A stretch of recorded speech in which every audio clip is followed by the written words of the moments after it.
श्री विष्णु पुराण षष्ठ अंश पहला अध्याय और पाठ का नाम है कली धर्म निरूपण। श्री मैत्रेय जी बोले, हे महामुनि, आपने सृष्टि रचना, वंश परंपरा और मंत्रिवरों की स्थिति की तथा वंशों के चरित्र का विस्तार से वर्णन किया है। अब मैं आपसे कल्पांत में होने वाले महाप्रलय नामक संसार के उपसंहार का यथावत वर्णन सुनना चाहता हूँ। श्री पराशर जी बोले, हे मैत्रेय, कल्पांत के समय प्राकृतिक प्रलय में जिस प्रकार जीवों का उपसंहार होता है वो सुनो। हे द्वितीयोत्तम, मनुष्यों का एक मास, पितृगण एक वर्ष, देवगण और 2 सहस्त्र चतुर्गुण ब्राह्मण का एक दिन रात होता है। सतयुग, त्राता, द्वापर और कली, ये 4 युग हैं। इन सब का काल मिलाकर 12,000 दिव्य वर्ष कहा जाता है। हे मैत्रेय, प्रत्येक मनवंतर के आदिकृत युग और अंतिम कलयुग को छोड़कर शेष सब चतुर्युग स्वरूप से एक समान है। जिस प्रकार आदि प्रथम सतयुग में ब्रह्मा जी जगत की रचना करते हैं, उसी प्रकार अंतिम कलयुग में उसका उपसंहार करते हैं। श्री मैत्रेय जी बोले, हे भगवान, कली के स्वरूप का विस्तार से वर्णन कीजिए, जिसमें 4 चरण वाले भगवान धर्म का प्रायः लोप हो जाता है। श्री पराशर जी बोले, हे मैत्रेय, आप जो कलयुग का स्वरूप सुनना चाहते हैं, सो उस समय जो कुछ होता है वो संक्षेप में सुनिए। कलयुग में मनुष्य की प्रवृत्ति वर्णाश्रम धर्माकुल नहीं रहती है, ना ही वो श्रम साम यजुर रूप त्रिय धर्म का समाधान करने वाली ही होती है। उसी प्रकार धर्म, विवाह, गुरु शिष्य संबंध की स्थिति, दाम्पत्य क्रम और अग्नि में दैव यज्ञ क्रियाओं का क्रम अनुष्ठान भी नहीं करता। कलयुग में जो बलवान होगा वही सबका स्वामी होगा, चाहे किसी भी कुल में क्यों न उत्पन्न हुआ हो। वो सभी वरों से कन्या ग्रहण करने में समर्थ होगा। उस समय जिस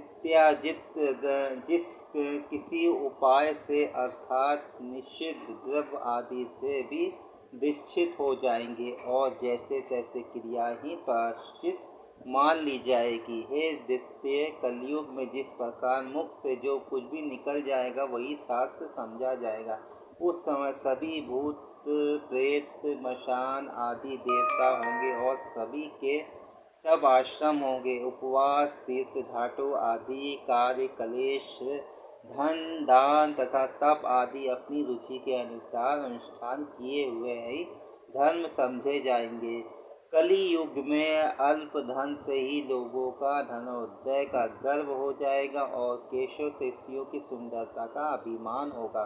उस समय स्वर्ण, मणि, रत्न और वस्त्रों की छीर हो जाने से स्त्रियां केश कलापों से अपने को विभूषित करेंगी। जो पति धनहीन होगा उसे स्त्रियां छोड़ देंगी। कलयुग में धनवान पुरुष ही स्त्रियों को पति होगा।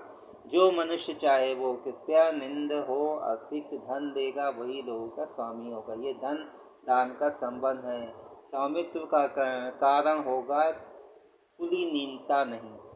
कली में सारा द्रव्य संग्राम घर बनाने में ही समाप्त हो जाएगा, दान पुण्य आदि में नहीं।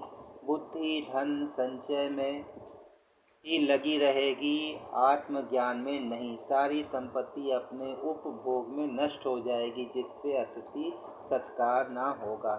कली काल में स्त्रियां सुंदर पुरुष की कामना से स्वच्छाचारिणी होंगी और पुरुष अनुपार्जित धन के इच्छुक होंगे। हे दैत्य, कलयुग में अपने से हाथों के प्रार्थना करने पर लोग एक दमनी के लिए ही स्वार्थहीन नहीं करेंगे। कली में ब्राह्मण के साथ सूद आदि समानता का दावा करेंगे और दूध देने के कारण गौों का समान होगा। उस समय संपूर्ण प्रजा चिंता की व्यवस्था से व्याकुल होंगी। प्रायः अनावश्यक से भय से सदा आकाश की ओर दृष्टि लगाए रहेंगी। मनुष्य अन्न का अभाव होने से तपस्वियों के समान केवल कंद मूल और फल आदि के सहारे ही रहेंगी तथा अनावश्यक कारण दुखी होकर आत्मघात करेंगे।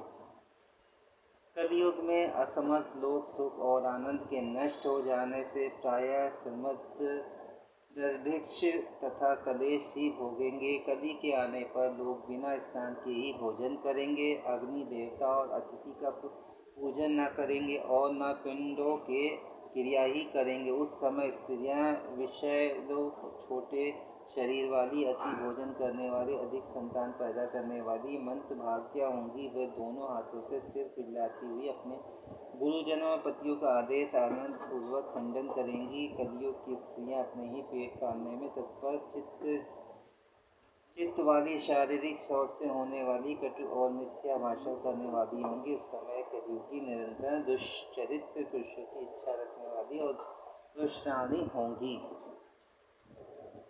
तो ये मैंने जो है आपको श्री विष्णु पुराण से बताया है। तो आशा करता हूँ कि ये वीडियो आप लोगों को पसंद आएगा।